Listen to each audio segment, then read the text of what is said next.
Ready to make a real impact every day? Join the Active Day Home Care team and help clients maintain their independence in the comfort of their own homes. Make a difference in someone's life as you provide essential daily assistance and protect their health and happiness. Earn up to $20 an hour and enjoy additional perks like optional daily pay, 401k, paid time off, ongoing educational training, and more. Join a team that values care, compassion, and your professional growth. Visit activeday.com to apply. Welcome to the deep dive. We've got a really fascinating source for this dive today. Yeah. What's that? Well, it's not a stack of articles this time, but actually a collection of search terms, keywords, that you or maybe others were looking up recently, all around the tensions between Israel and Iran. Interesting. So it's like peering directly into the questions and concerns people had, like right in that moment. Exactly.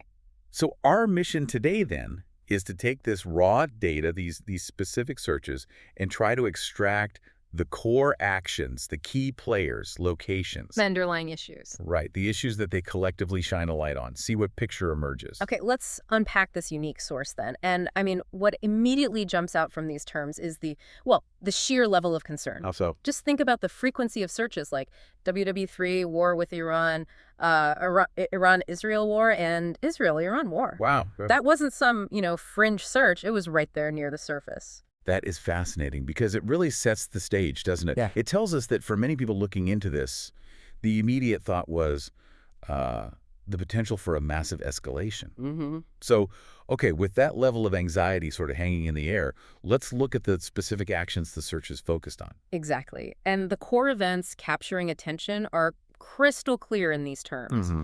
Israel attacks Iran, Israel strikes Iran, Israel bombs Iran. That was definitely a major focal point. Yeah, that's prominent. Yeah. But what's crucial here, and you can see it immediately in these searches, is that this wasn't perceived as like one-sided. Right. Right alongside those Israeli actions, people were searching for Iran attacks Israel, Iran strikes Israel, Iran bombing Israel, and maybe specifically Iran retaliation. So the data itself shows that tit-for-tat idea was top of mind for people. Absolutely. And the searches, they even get into the mechanics too, revealing what people wanted to know about how these strikes happened. Like what? Well, terms like airstrikes and drones appear, people trying to understand the methods being used. What? And the presence of preemptive strike alongside retaliation in the searches. That's particularly interesting. Why is that? It suggests people were trying to understand not just the what and how, but the why. Mm-hmm. Was one side reacting or was the other acting first? Yeah. That kind of question. Right, the motivation behind it all. So, okay, who were the key players driving this, according to these searches? The terms clearly highlight the main state actors, Israel and Iran. No surprise there. No, but they also zeroed in on specific individuals. Like who? Well, on the Israeli side, the name Netanyahu featured pretty prominently. Searched as Benjamin Netanyahu and also the familiar Bibi Netanyahu. Okay. And for Iran? For Iran, searches focused on Khamenei, including Ayatollah Ali Khamenei, and the term Iran's supreme leader. Right. And the name of the Iran president, Masoud Pezeshkian, also appeared in the terms list we have. So these were kind of the political faces people were looking up. Exactly. But what's also striking is the specific interest in military and organizational figures. Oh, yeah. Searches included Hossein Salami, often identified as Irji's chief. Which stands for? Head of Iran's Islamic Revolutionary Guard Corps. Got it. We also saw searches for Mohammad Bagheri, links to Iran Chief of Staff. Other names like Ali Shamkhani, Gholam Ali Rashid, and Faridun Abbasi were present too. And there was even a search term, Irji Chief Killed. Now that reflects concerns or maybe reports about casualties, though the search data itself doesn't confirm a specific event there, obviously. Just that people were searching for it. Exactly. And beyond individuals, the searches also highlighted the key institutions, right? Like IDF. Israel's Defense Forces. Yeah, and IRGC, Iran's Revolutionary Guard Corps. We saw searches like, what is IRGC too? People trying to understand what that group actually is. And Mossad, Israel's intelligence agency. We also see IAEA, the International Atomic Energy Agency.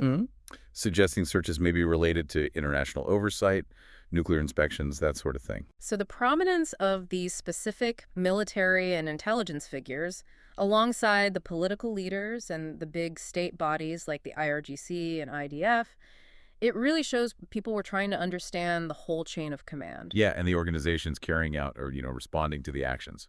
Okay, now let's talk geography.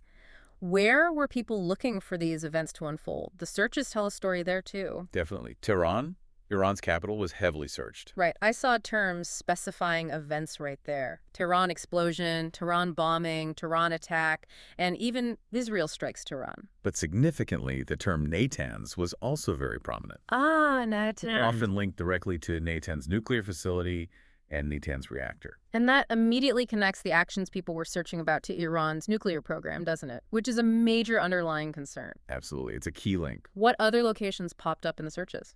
Well, there was Tabriz within Iran, and interestingly, regional locations like Syria, suggesting activity or interest beyond the main two countries. And Saudi Arabia appeared, maybe indicating awareness of the wider Middle East context, the potential ripple effects. Right. Even specific infrastructure like Ben Gurion Airport was searched for.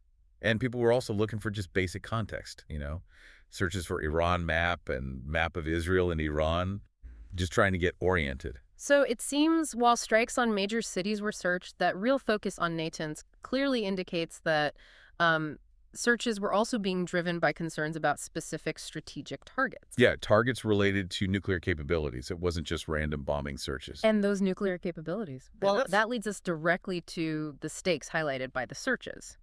It's really no surprise, given the focus on Natanz, that terms like, does Iran have nuclear weapons, were so highly searched. Right. Along with, does Israel have nuclear weapons, Israel nuclear weapons, Iran nuclear, and Iran nuclear weapons? It's all over the search data. This directly reflects that sort of fundamental concern underpinning the tensions, doesn't it? It really does. And the appearance of Iran nuclear deal Israel shows people were also looking into the historical diplomatic context surrounding this whole issue, trying to understand the background. What's fascinating is how quickly, like we mentioned right at the start, the searches jump to the most severe potential outcome, war. Yeah, including WW3.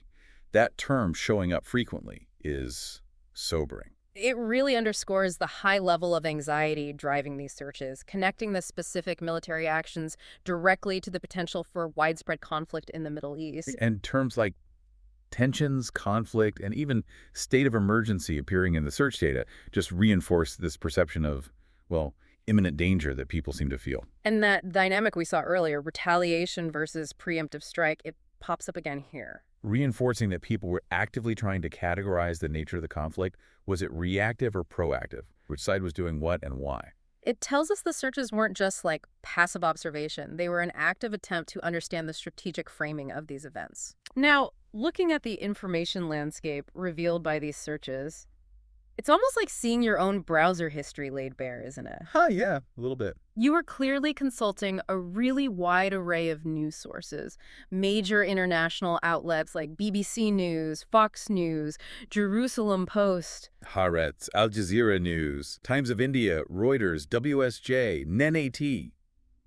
They're all in there. A real who's who of global news. But the searches weren't limited to just the big international names, were they? No, not at all. Terms like Arutz Sheva, Ynet News, I-24 News, Iran International, and even general searches for Iranian news and Israeli news were also present. Which suggests, a drive to find specific regional perspectives or maybe potentially different slants on the story, not just a global wire view. And you see that urgency, too, with terms like breaking news, latest news, and news today. People were actively seeking real-time updates as events unfolded. Yeah, wanting that immediate information. It's also interesting to see specific reporter names appearing. Like who? Like Jennifer Griffin and Caitlin Collins. What does that tell you? Well, it indicates people were maybe following particular journalists covering the story, perhaps looking for trusted voices or specific reporting angles they valued. Following the bylines, not just the headlines. Exactly. And some searches weren't even for news articles, but for, raw data. I saw Flight Radar 24 and Flight Radar 24 in the list. That is telling, isn't it? It points to an impulse to find independent, maybe verifiable data points. Like looking for aircraft movements yourself. Perhaps, yeah. Trying to correlate with reports of strikes or activity, especially during a period of high uncertainty when maybe official reports are confusing or slow. Makes sense. And finally, the economic impact was clearly on people's minds, too. We saw searches for futures market, S&P futures, and SPY futures. Right. Connecting this back to the bigger picture, it shows the concerns weren't purely geopolitical or, about human impact. The potential financial repercussions were also a significant driver for information seeking. Okay, so let's try to connect the dots here, based only on this specific collection of search terms you provided. What does it all add up to? Yeah. It seems these searches reflect a perception where military actions by both Israel and Iran are immediately linked to sensitive sites like Natanz and key military leaders like the IRGC chief Hossein Salami. Yes, the co-occurrence in the search data strongly suggests that people were making that connection.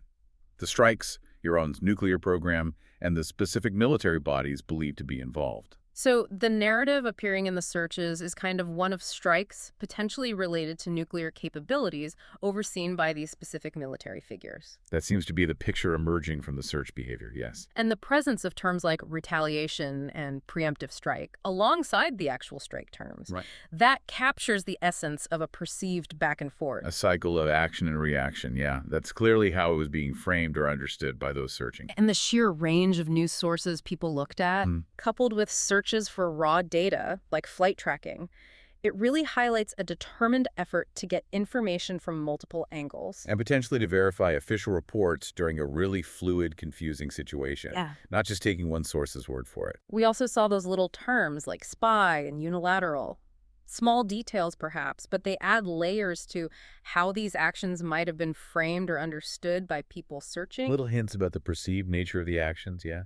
Espionage, maybe going it alone. And the inclusion of political figures, commentators like Marco Rubio, Mark Levin, John Fetterman. And the historical mention of Trump-Israel. Right.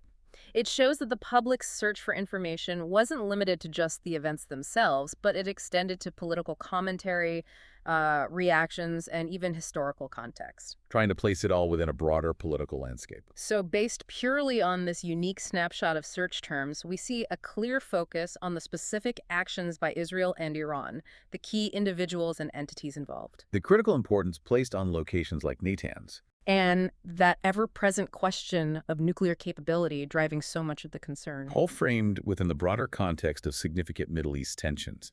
That immediate fear of wider conflict reflected in the WW3 searches. Yeah. And this active, multifaceted search for information across a really wide spectrum of sources. Okay, so here's where it gets really interesting, thinking about this specific source. Given the stark prominence of terms like WW3 and war in this particular collection of searches we looked at, what does this specific list of keywords tell you about the level of public concern and anxiety surrounding these exact events and the underlying tensions right at that moment people were hitting search?